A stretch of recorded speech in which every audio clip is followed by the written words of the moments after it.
Because if you follow this advice, he'll do a lot for you. He'll have his record, his way to take his food.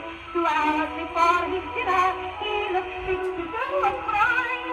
He's full of love and kindness when it is his dinner time. Come, come, study your cookery. If you want more perfection, follow the directions. Cook something tasty, give it a sense of thought. You would see the little marriage if you want the fancy part.